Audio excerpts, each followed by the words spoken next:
जलन। ममता बहुत ही सीधी और प्यारी लड़की थी। वहीं सुनील एक सरल और आगे बढ़ने की सोच रखने वाला लड़का। सुनील, बेटा सुनील कहाँ है? अरे जरा एक गिलास पानी तो दे दो। हाँ माँ, अभी आया। क्या माँ, पानी तेरे सर के पास ही तो रखा है। क्या हो गया है, तबीयत खराब है क्या? अरे नहीं नहीं, वो उठने का मन ही नहीं कर रहा था, तो देखा ही नहीं। वैसे क्या कर रहा है? यहाँ बैठ ना मेरे पास। माँ पढ़ रहा था। वो कहना नौकरी में तो वक्त नहीं मिलता, अब ऑफिस से घर आकर ही तो वक्त मिलता है। अच्छा अच्छा ठीक है, पढ़ ले जा बेटा। सुनील पढ़ लिख कर और आगे बढ़ना चाहता था, लेकिन माँ की तबीयत खराब देखकर सोचता है कि शादी ही कर ले। कब तक माँ का ख्याल वो अकेले रख पाएगा। तो एक दिन, माँ ये ममता है, मैंने इससे शादी कर ली है। तुम्हारी तबीयत भी ठीक नहीं रहती, तो मैंने सोचा शादी कर लेता हूँ। घर संभालने वाली और तुम्हें संभालने वाली कोई आ जाएगी तो अच्छा रहेगा। माँ अचानक से सामने बहू देखकर हैरान रह जाती है। बेटा ये क्या बात होती है? न बैंड, न बाजा, न दहेज, न शगुन, ऐसे कैसे बहू आ गई? माँ तू तो जानती है, मैं नौकरी के साथ पढ़ाई कर रहा हूँ, तो कहाँ से इतना पैसा बचा पाता कि धूमधाम से शादी करता। वैसे भी माँ, लोग तो आकर खाकर निकल जाएंगे, इसलिए बस वैसे ही। माँ जी, मैं आपका ख्याल रखूंगी। वैसे भी ये आगे की पढ़ाई कर रहे हैं, अच्छा कुछ कर गए तो सबके दिन फिर से अच्छे आ जाएंगे। सास को ममता की बात ठीक तो लगती है, लेकिन मन में कहीं ना कहीं लगता है कि कहीं बहू बेटे को लेकर फुर्र ना हो जाए और फिर तो वो रह जाएगी अकेली। बेटा देख, मेरा जो कुछ भी है वो सुनील ही है, और सुनील का भी अब इस दुनिया में मैं ही हूँ और कोई नहीं। क्या सुनील? बिल्कुल माँ, लेकिन आज से ममता भी मेरे जीवन का अहम हिस्सा है, जैसे तू है। सास को बड़ा बुरा लगता है कि उसकी सल्तनत में कोई और हिस्सेदार कैसे हो सकता है। कैसे कोई और उसके 30 साल के बेटे की जिंदगी में अचानक से आकर बराबर का हिस्सेदार बन सकता है। देख बहू, मैं भले थोड़ा बीमार रहती हूँ, लेकिन इसका मतलब यह नहीं कि घर की चीजों में मेरा कंट्रोल खत्म हो गया है। मैं आज भी इस घर की रानी हूँ, समझी? बेटा सोचता है कि ये माँ को अचानक से क्या हो गया। कल तक जो माँ कहती थी कि जिंदगी का कोई भरोसा नहीं, वो अचानक से जंग के मैदान की झांसी की रानी कैसे बन गई। माँ क्या हो गया है? सब ठीक है ना? अचानक कैसी बात कर रही हो? ममता का आज पहला दिन है, स्वागत करो उसका। आसपास के आंटियों को बुलाओ, नई दुल्हन की मुंह दिखाई करवाओ। खैर, सास होने का फर्ज निभाती है और बाद में एक सहेली के साथ बाहर निकल जाती है। क्यों री बताया नहीं कि बेटे का ब्याह कर रही हो? वैसे तो सारा दिन हम ही में घुसी रहती हो। अरे मुझे भी तभी पता चला, क्यों अचानक सर पर लेकर आ गया। कहता है बहू है माँ तुम्हारी, अब इसको भी इतना ही मैं प्यार करता हूँ जितना तुझे करता हूँ। लो जी, ये क्या बात होगी? क्यों इतना प्यार करता है? अरे माँ का प्यार तो ज्यादा होता है। अब उसको तो कोई दूसरा पति मिल सकता है, लेकिन तुम ही बताओ, क्या माँ की ममता किसी और की हो सकती है? ना जी ना, बेटे को समझाओ ये बात। अरे क्या समझाऊं, मुझे तो खुद ही समझ में नहीं आ रहा कि क्या हो रहा है। जो बेटा कल तक माँ माँ करता था, अचानक से बीवी बीवी का राग आलाप रहा है। देखा, उसकी बीवी ना सुंदर और जवान है। सुंदरता के आगे तो एक से एक नहीं टिके। तो तेरा बेटा किस खेत की मूली है? सास को भी समझ में आ जाता है कि बहू की सुंदरता के आगे माँ का प्यार किसी काम का नहीं। उधर बीवी, ए जी, अम्मा जी सहेलियों को छोड़ने गई थी, अभी तक आई नहीं, हम देख आए क्या? अरे रहने दो ना, आ जाएंगी। कहाँ जाएंगी, उनकी आदत है, एक बार जाती है तो पूरी पंचायत खत्म करके ही आती है। अच्छा ही है, खाना वाना खा कर गई होगी। छोड़ो ना, घूमेगी तो खाना पचेगा, नहीं तो ऐसे ही खाट पकड़ लेगी। बहू भी शांत हो जाती है। उधर सास सोचती है कि आज थोड़ा देर से ही घर जाती हूँ, जब बेटा परेशान होकर ढूंढेगा तब मजा आएगा। बीवी को खुद ही पता चल जाएगा कि माँ के आगे उसकी दाल नहीं गलेगी। लेकिन वहीं दूसरी ओर घर पर, ए जी, माँ जी अभी भी नहीं आई, हमको तो घबराहट हो रही है कि क्या करें, जाकर पता करें किसी के घर। अच्छा, कहाँ जाओगी ये भी बता दो। पहला दिन है तुम्हारा इस घर में, और एक ही दिन में मोहल्ला छानोगी क्या? हाँ, तो आप भी तो नहीं जा रहे हैं ना, हमको फिक्र हो रही है।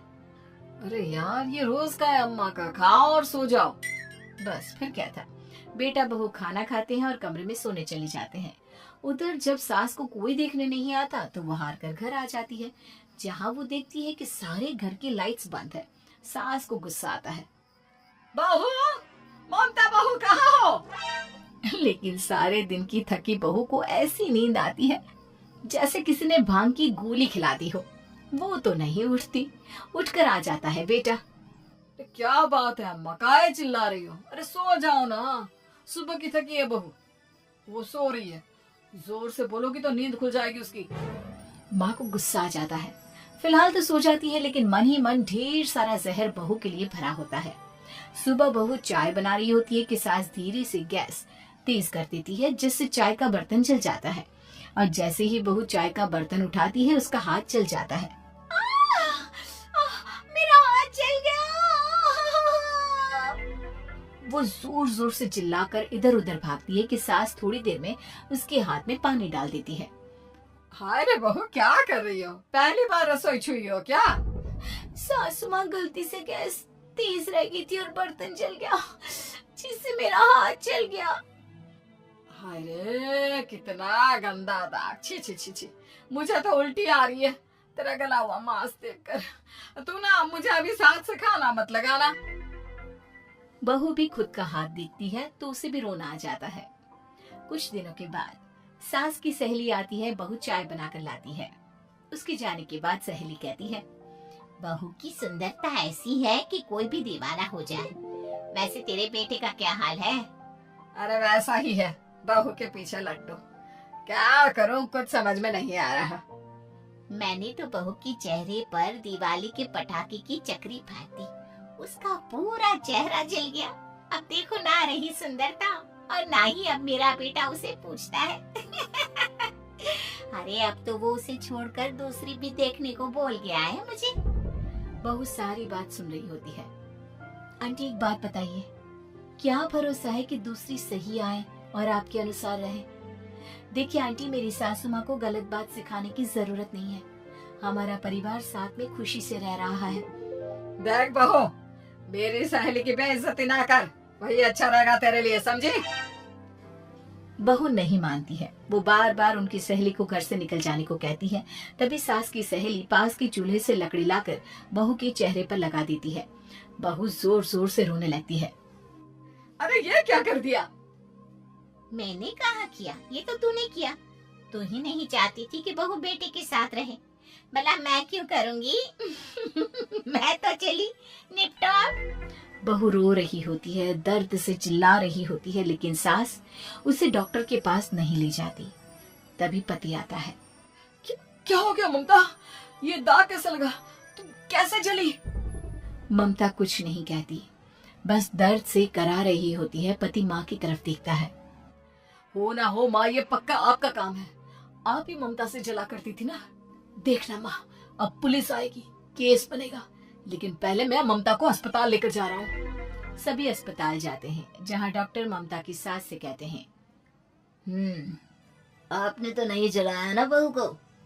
अब ममता की सास के तो पसीने छूट रहे होते हैं। वो घबरा कर कहती है, ना ना डॉक्टर साहब, कैसे बात करते हैं? हम क्या जलाएंगे अपनी बहू को? डॉक्टर ममता के पति से पूछते हैं। देखिए, क्योंकि ये ससुराल में जली है तो मामला पुलिस का बनता है, तो आप पहले पुलिस को बुलाइए, तभी इलाज पूरा होगा। सास डर जाती है कि अब तो बच्ची जिंदगी जेल में ही रहना होगा। रहने दीजिए ना, पुलिस को क्यों बुलाना? सारी हंसी खत्म हो जाएगी जब पुलिस के डंडे पड़ेंगे। बहू को जलाना भले ही बहुत आसान हो, लेकिन उसके बाद सारी जिंदगी जेल की हवा खाना। सास डर जाती है। पुलिस आती है, पास लेती दर्द से करा रही ममता स्टेटमेंट देती है। तो क्या हुआ था? कैसे जली आप? ममता पास खड़ी सास को देखती है। बेटी बताओ, कैसे जल गई तुम? ओए, काका किरण वाली शाहरुख, चुप, बिल्कुल चुप। सास चुप। सभी इंतजार करते हैं कि ममता क्या बोलेगी। जी मैं खाना बना रही थी, लकड़ी उड़कर मेरे ऊपर गिर गई और मैं जल गई। सास बहू की बात सुनकर रोने लगती है। देखा माँ, कितनी समझदार है ममता। ये चाहती तो, हाँ बेटा, ये चाहती तो मैं आज जेल में होती। मुझे माफ कर दे।